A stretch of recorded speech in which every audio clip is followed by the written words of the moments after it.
कभी कभी इंसान ऐसे सिचुएशन में फंस जाता है कि वह जल्दबाजी में गलत फैसले ले लेता है और उसके मात्र एक गलत फैसले की वजह से न जाने कितनी लोगों की ज़िंदगियां भी हमेशा के लिए तबाह हो जाती हैं।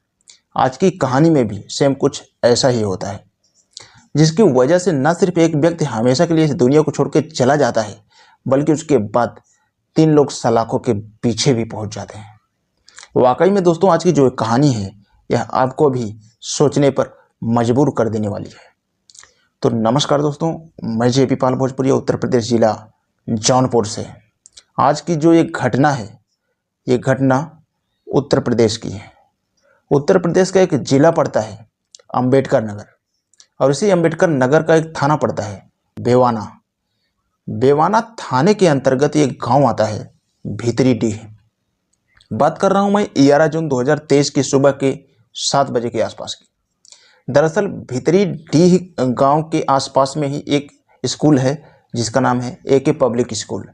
जो स्कूल पिछले 2 सालों से बंद रहता है। कोई भी व्यक्ति न तो उसके अंदर आता है और न ही जाता है।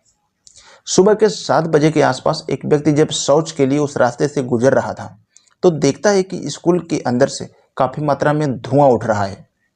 व्यक्ति जैसे ही उस धुआं को देखता है उसे बड़ा अजीब सा लगता है। व्यक्ति ये जानने के लिए उस स्कूल के अंदर जाता है कि आखिरकार धुआं क्यों निकल रहा है।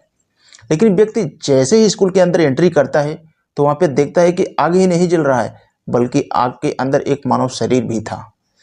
व्यक्ति जैसे ही ये नज़ारा देखता है वह घबरा जाता है और जाके गाँव में यह सूचना सबको देता है। अब गाँव वाले वहाँ पे पहुँचते हैं और देखते हैं तो हैरान रह जाते हैं, और उसी में से एक व्यक्ति इस बात की सूचना नज़दीकी थाने में दे देती है। इधर पुलिस को जैसे ही ये सूचना मिलती है, पुलिस अपने टीम के साथ घटनास्थल पे जाती है। पर पुलिस जब वहाँ पे पहुँचती है तब तक उस व्यक्ति का लगभग 90% शरीर चल चुका था। उसकी डेड बॉडी को देखकर ये तो मालूम चल जाता है कि मरने वाला एक व्यक्ति है, लेकिन उसकी कोई पहचान नहीं हो पाती।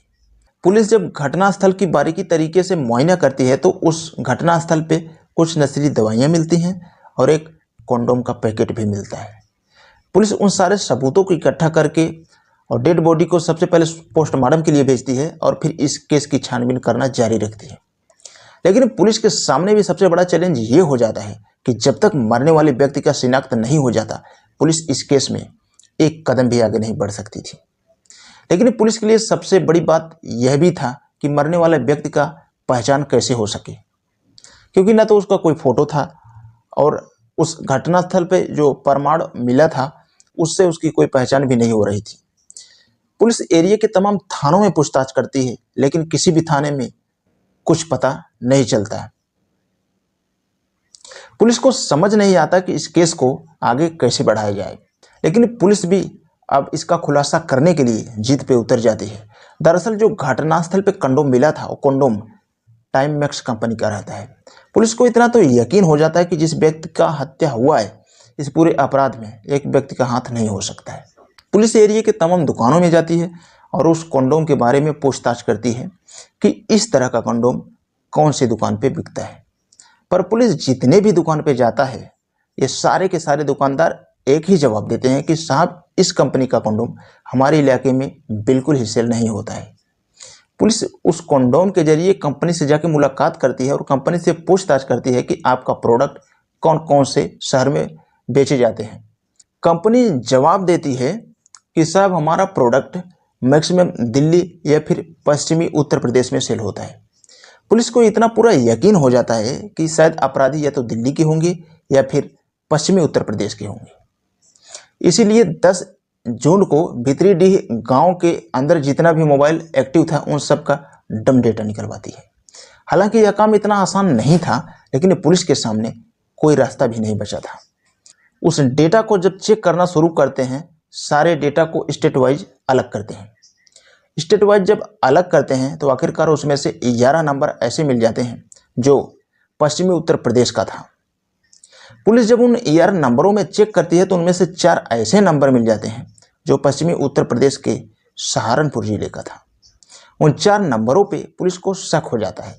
पुलिस सोचती है कि एक ही जिले के 4 नंबर भीतरी डीह गांव में कैसे एक्टिव हो सकते हैं।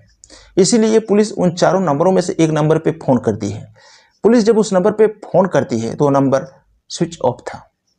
पुलिस दूसरे नंबर पे कॉल करती है, पर पुलिस जब दूसरे नंबर पे फ़ोन करती है तो वो फ़ोन एक महिला उठाती है।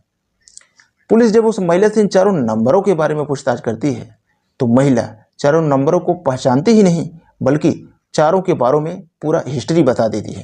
कहती है कि साहब ये चारों हमारे ही गांव के रहने वाले हैं। महिला जैसे ही ये पहचान बताती है, पुलिस अपनी टीम को लेकर सहारनपुर के गांव में जाती है और वहां से 3 लड़कों को गिरफ्तार करके थाने में लेकर पहुंच जाती है। पुलिस जिन 3 लड़कों को गिरफ्तार करती है उनमें से एक का नाम है इरफान, दूसरे का नाम है जावेद, तीसरे का नाम है मोहम्मद अली। दरअसल इरफान और जावेद दोनों सगे भाई हैं। इन तीनों की उम्र लगभग 20 से 25 साल की ही रहती है। पुलिस इन तीनों से चौथे नंबर के बारे में पूछताछ जारी रखती है। दरअसल चौथा नंबर किसी सुरेंद्र सिंह के नाम पर रजिस्टर्ड था। पुलिस जब इन तीनों के गांव में जाती है तो पुलिस को ये मालूम चल जाता है कि इरफान, जावेद और मोहम्मद अली और सुरेंद्र हैं, चारों एक ही गांव के नहीं हैं, बल्कि चारों ही ये दोस्त हैं। ये चारों मिलकर सर्कस दिखाने का काम करते थे। पुलिस इरफान से सुरेंद्र के बारे में पूछताछ करती है, पर ये तीनों पुलिस को इधर उधर की जवाब देना शुरू करते हैं, जिससे पुलिस को इन तीनों के ऊपर शक चला जाता है। सही तरीके से जब ये लोग जवाब नहीं देते हैं तो पुलिस इन तीनों से कहती है कि ठीक है, तुम तीनों मिल के सुरेंद्र की बात कराओ हमसे। जब पुलिस सुरेंद्र से बातचीत कराने की कहती है तो तीनों अपना मुंह बंद कर लेते हैं और एक दूसरे को देखने लगते हैं। जब पुलिस सख्ती से पेश आती है तो उसके बाद ये लोग अपनी सच्चाई कबूल कर लेते हैं। कहते हैं कि साहब, मरने वाला व्यक्ति कोई और नहीं, वो सुरेंद्र ही था। दरअसल हमने सुरेंद्र की हत्या कर दिया। तो एक कंडोम पैकेट के चलते ये लोग पकड़े जाते हैं। सोचो, वो कंडोम अगर वहाँ पे नहीं छोड़ते तो शायद इन लोगों का शिनाख्त कोई कर ही नहीं पाता, लेकिन एक कंडोम इतना इन लोगों को फंसा देता है कि ये लोग फंस जाते हैं। तो इस वीडियो के बारे में आपका क्या कहना है, आप कमेंट बॉक्स में अपनी राय जरूर दें। और ये वीडियो बनाने का मेन मकसद आपको जागरूक करना है, ना कि किसी की भावनाओं को ठेस पहुंचाना। जाते जाते बस इतना कहूँगा, अगर ऐसा वीडियो देखना आपको पसंद है तो हमारे चैनल को सब्सक्राइब करके बेल का आइकन ऑल पे जरूर प्रेस करें, ताकि कोई भी वीडियो लाऊं तो आप तक आसानी से पहुंच सके। तो आज के लिए बस इतना ही। मिलते हैं कल शाम 7 बजे किसी नेक्स्ट क्राइम स्टोरी के साथ।